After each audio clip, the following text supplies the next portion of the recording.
Hola, buenas tardes para todos. Un gusto encontrarnos de nuevo en el escenario Nancy Bacelo de esta Feria de Ideas Más.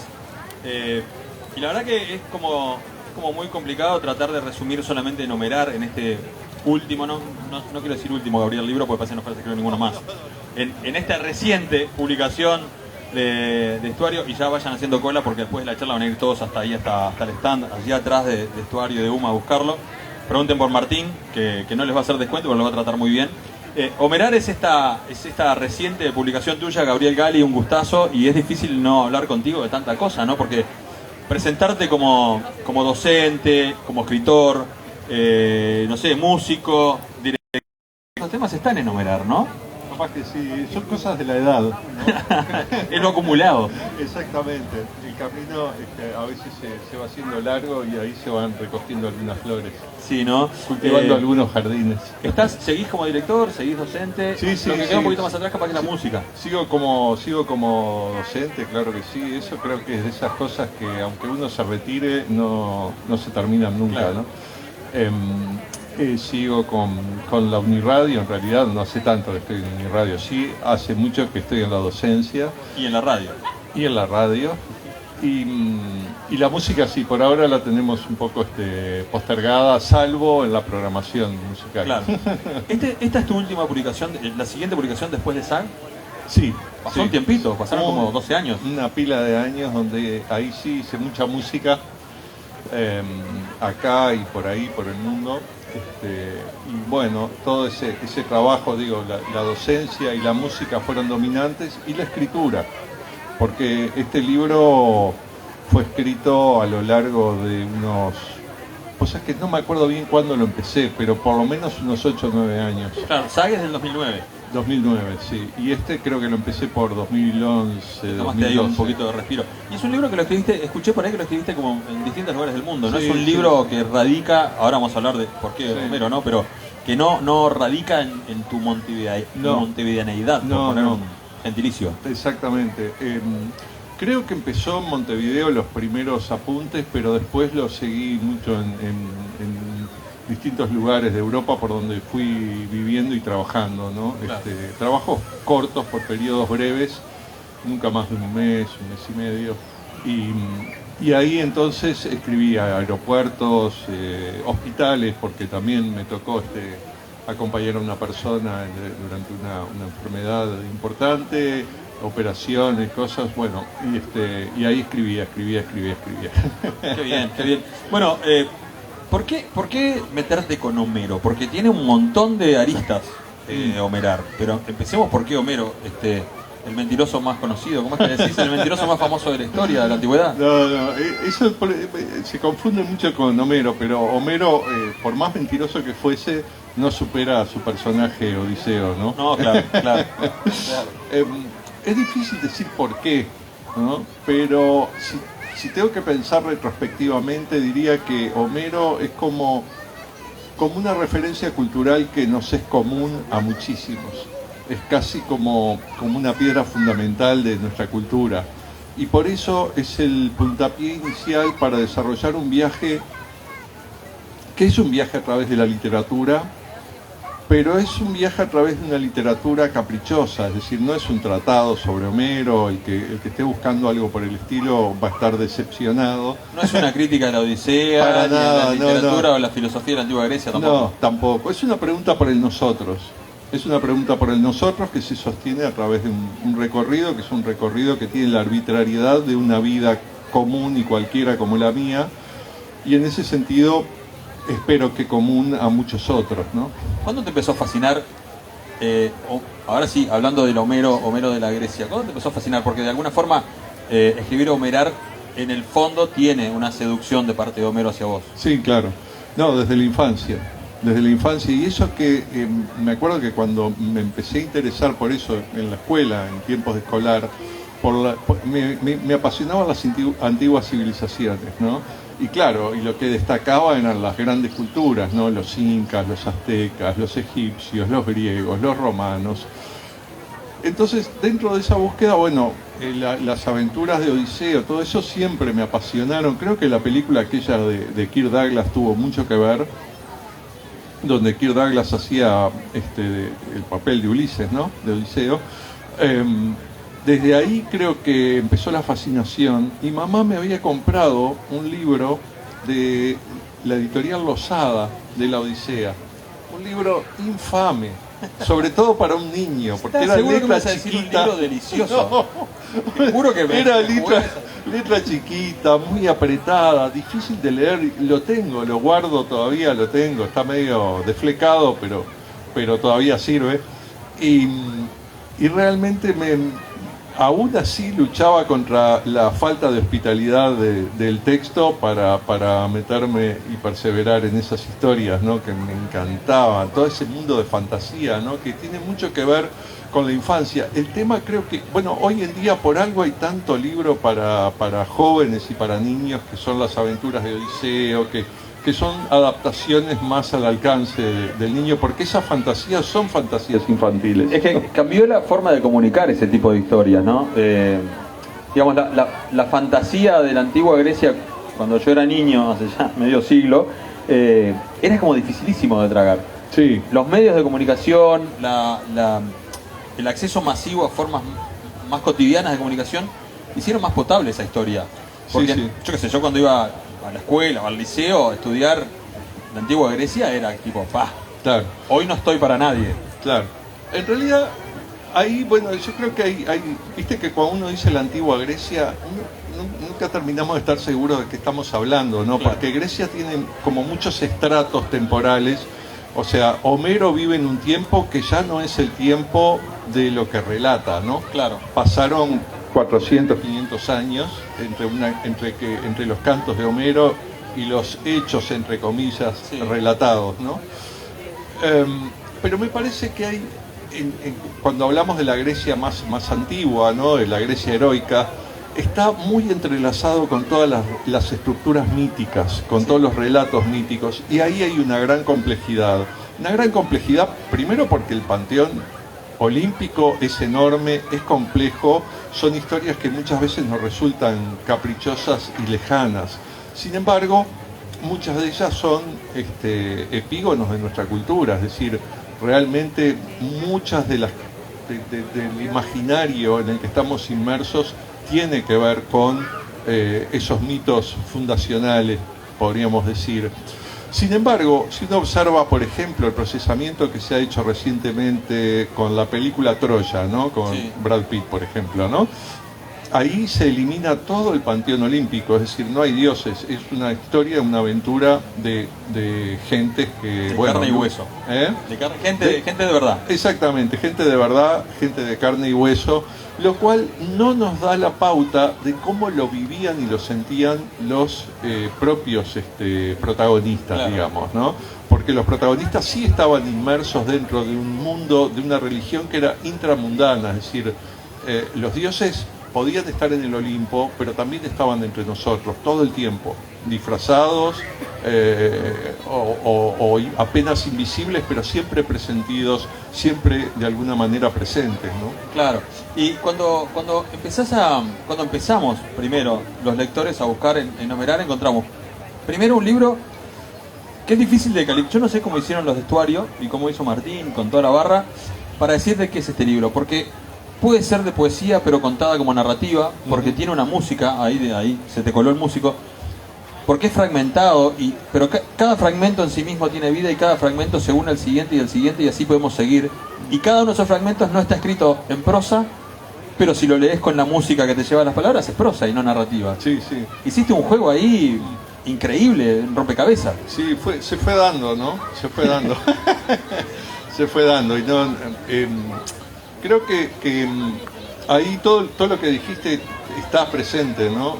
Creo que la radio está muy presente también. También, ¿no? Porque yo quería que fueran justamente viñetas muy breves, textos que se pudieran leer como se ve una imagen prácticamente, ¿no? con esa brevedad, con esa concisión. Traducir. Algo así, Ese es el verbo, ¿no? traducir. Traducir. Exacto. Y vos sabés que, y ahí bueno, con Martín justamente una de las cosas que acordamos fue que quería que cada fragmento aparezca entero, ¿no? Como la unidad que es, y que no Claro. se dividiera, ¿no? De una página a otra o cosas por ahí. Esos son aspectos formales que, digo, no hacen sí a la estructura y la presentación del libro, pero que el lector no tiene por qué reparar. Pero o hacen a la percatar. empatía, porque, por ejemplo, si tomamos los fragmentos de las 4 o 5 primeras páginas, perfectamente podrían estar contenidos en 2 páginas.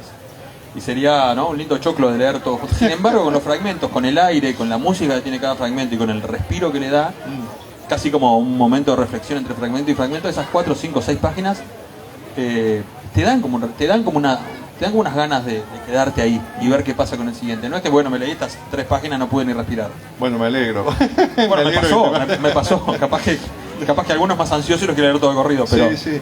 No, pero eso es una cosa que yo mismo de alguna manera fui encontrando, pero también a la medida que le iba encontrando, le iba construyendo y desarrollando, que es esa posibilidad de que haya aire en el texto y que también haya la posibilidad de dar la mayor libertad al lector, ¿no? La mayor libertad para entrar y salir del texto por donde quiera y como quiera, y por donde de repente, qué sé yo, los propios, porque digamos, todo libro se completa en la lectura, eso no importa la forma del libro, no importa el tema, no importa nada, siempre todo libro se completa en la lectura, ¿no?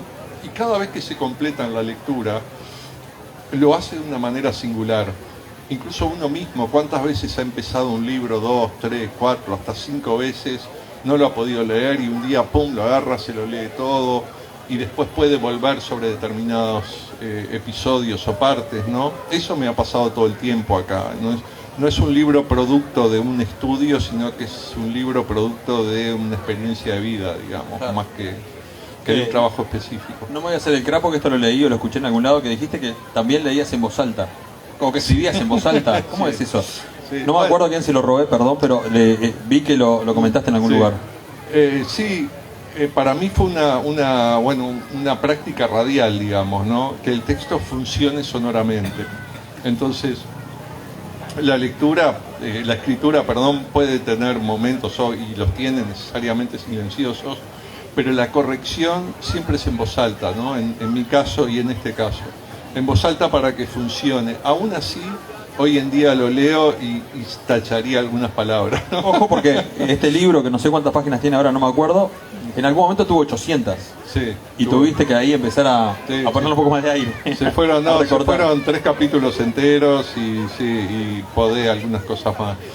Eso es algo que siempre que me interesó mucho y particularmente con este texto y con otros, que empezó ya con SAG, que es tratar de buscar la máxima brevedad, ¿no? Decir lo más posible con la menor cantidad de elementos. Claro. Varios capítulos, pero todavía no nos metimos en algunos temas y quiero aprovechar el tiempo, que tienen que ver con que recién hablábamos de que no es un estudio sobre Grecia, ni sobre Homero, ni sobre la Odisea.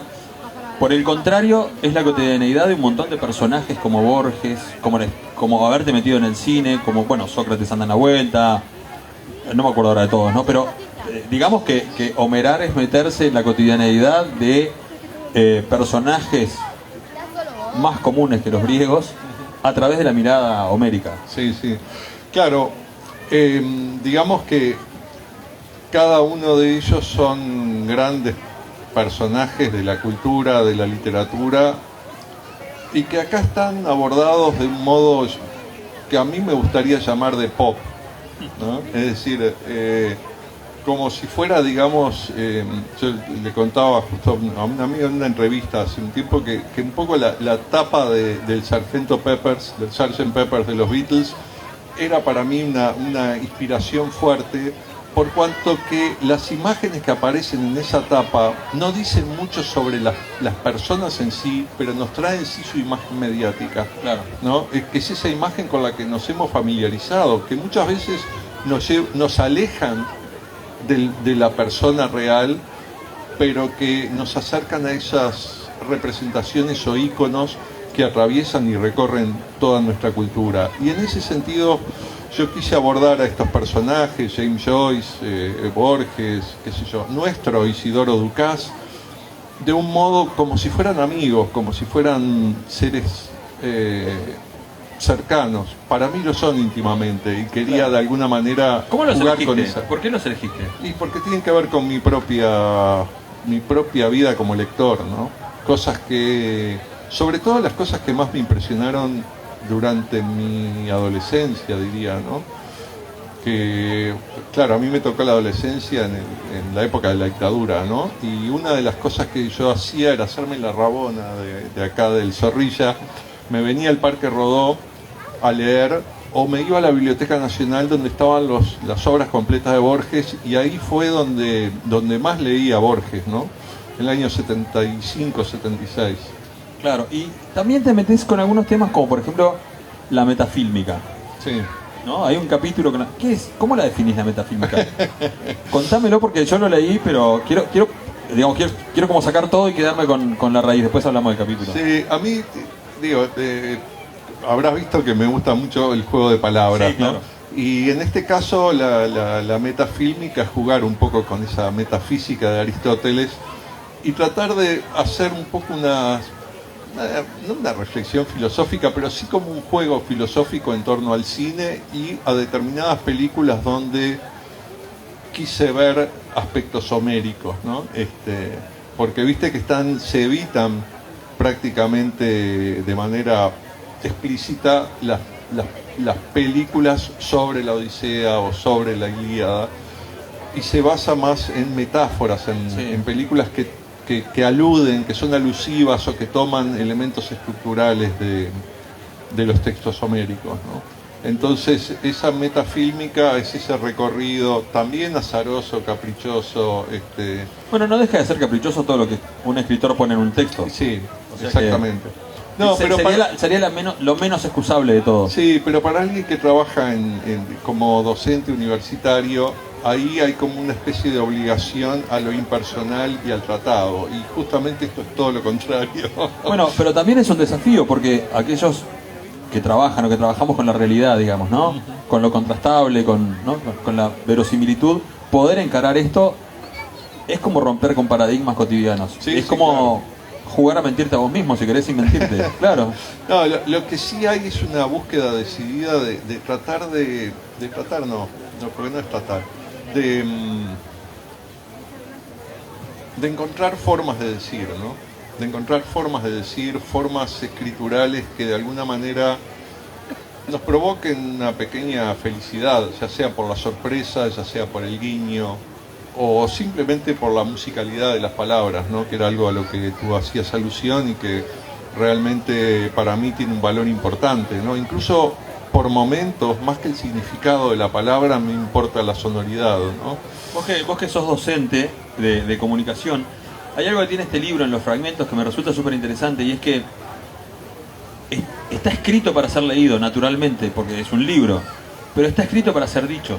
Sí. Porque muchas veces nosotros escuchamos el informativo y con todo cariño a mis colegas, pila, a veces te das cuenta que recortaron y pegaron un texto que era para ser leído y el locutor en el medio se queda sin aire y cambia el tono. Esto está escrito para ser leído, pero para ser leído en voz alta, como si fuera un texto de radio, que esa es la diferencia. No te vas a quedar ahogado y te vas a perder con lo que habías empezado cuando llegaste al punto. No, te diría que casi al revés, porque si bien está escrito para ser dicho, también tiene un aspecto en el cual está escrito para ser leído, porque sobre todo hay unos momentos más que otros, hay una gran diferencia o aparecen elementos diferenciales en la escritura que no se notan en la lectura. Es decir, hay mucho juego visual en cómo está escrito que cuando uno lo lee lo pierde. Claro, ¿no? Entonces ahí hay una ambigüedad, un juego a dos puntas, digamos. Eso también, ¿no? Por lo que te decía al comienzo de la charla, hace ya casi 20 minutos, que tenía que ver con que está escrito de una forma... Tiene un concepto, que es este que estamos hablando de fondo, pero que es como muy ecléctico, que puede ser poesía, que puede ser narrativa, que puede ser un cuento. Cada cuento puede ser un cuento, entonces también juega con esa cuestión. Y es interesante porque evitar los lugares comunes es... O sea, el lugar común también en este tipo de historias está ahí rondando siempre, ¿no? Está parado en la copa del árbol, dando vueltas ahí. Sí, porque claro, como gusta señalar la profesora Lisa Bloch de Bear, el lugar común tiene ese doble aspecto, ¿no? El lugar común, como esos temas, ¿no? Que ya desde Aristóteles están centrados como esos aspectos que compartimos y esos tópicos sobre los que volvemos, pero también se transforman en estereotipos, en lugares comunes que se transforman en obviedades. Claro. Y esa es la materia prima de todo escritor, diría yo, ¿no? De todo artista. Sí, claro. Porque lo mismo pasa en pintura, en artes plásticas, en cine, lo que quieras, ¿no? Hemos estado charlando hasta ahora y quiero que casi como resumen, ¿no? Que me digas, que me le saques el miedo a la odisea, el miedo a las palabras complicadas y que generes esa apertura ahí. ¿Por qué esto genera esta apertura lingüística, musical y de este juego de lo antiguo con lo actual? Esta realidad actual vista desde la antigüedad y viceversa. Bueno, en primer lugar me parece que ojalá se logre eso, ¿no? Logremos eso con el libro, pero este libro pretende ser innovador, pero siendo conservador. Es decir, realmente un amigo me dijo, vos sabés que yo lo había empezado a leer y buscaba esa cosa sarcástica sobre los personajes y me di cuenta que no, me di cuenta que era en serio. Y le digo, sí, es en serio, porque yo no me quiero reír de las tradiciones, o tradiciones no es una palabra muy interesante, pero sí me parece que es un canto realmente a la transmisión cultural que yo valoro, que quiero apoyar, quiero sostener y quiero que no se pierda por una razón muy sencilla. Vivimos en un mundo hoy donde todos estamos habituados al celular, las redes sociales, es decir, la comunicación sincrónica, y casi que estamos obligados a ello, estamos sometidos a comunicar y comunicarnos horizontalmente, pero no quiero que se pierda la perspectiva de la transmisión, es decir, de lo que heredamos de los que nos anteceden, ¿no? Y creo que eso es un valor importante que no está solo en Homerar, está también en la obra de prácticamente todos los escritores, o por lo menos de muchos, ¿no? Y estoy viendo acá al Flaco Invernizzi, que también ha trabajado en sus novelas en ese aspecto, ¿no? En la transmisión, que en definitiva siempre es la transmisión de experiencias. Claro. Sean estas experiencias entramadas, digamos, la experiencia es la experiencia, ¿no? Es una trama a la vez fantástica y realista, literal y literaria, de experiencias de vida y experiencias estéticas. Sí. ¿Sabes qué? El otro día estaba leyendo algo que hablaba de que una de las mayores causas de estrés de la humanidad actualmente es la sobrecarga de información. El estrés que te genera recibir tanta información y saber que no podés con toda. Y ese es un estrés nuevo. Y lo otro que me parece como contracara es la transmisión, es sentarse a charlar con el abuelo. Y de alguna forma no perder, aunque estemos en este mundo casi virtual, la charla con el abuelo. Me parece que de eso se trata la transmisión cultural. Ahí está, todavía no tengo nietos, pero bueno. No, bueno, pero para eso están los abuelos, eso me dice mi madre, yo quiero contarle todo a mi nieta. La verdad que es un placer. Con el Flaco Invernizzi, ¿cuándo estamos acá, Flaco? Pasado mañana, ¿no? Pasado mañana vamos a estar charlando con Claudio Invernizzi y va a estar divino también aquí en Ideas Más de su nunca es último, reciente publicación. Sí, totalmente. Gabriel, la verdad que es un placer, es un gusto siempre para charlar horas. Totalmente. Se llama Homerar, está ese que va ahí a apagar la cámara, es Martín, es tremendo tipo, van al actuario allá en el final y como les dije, no les hace descuento, pero los trata tan bien que se van con 5 o 6 libros, no solo con Homerar. De verdad, gracias, Gaby. Gracias a ti, Fernando, un gusto un placer. Conversar nuevamente. Bueno, ya se viene Esteban Klisic, que anda por ahí en la vuelta también al escenario. De verdad, gracias, Gaby. Flaco, nos vemos en un par de días.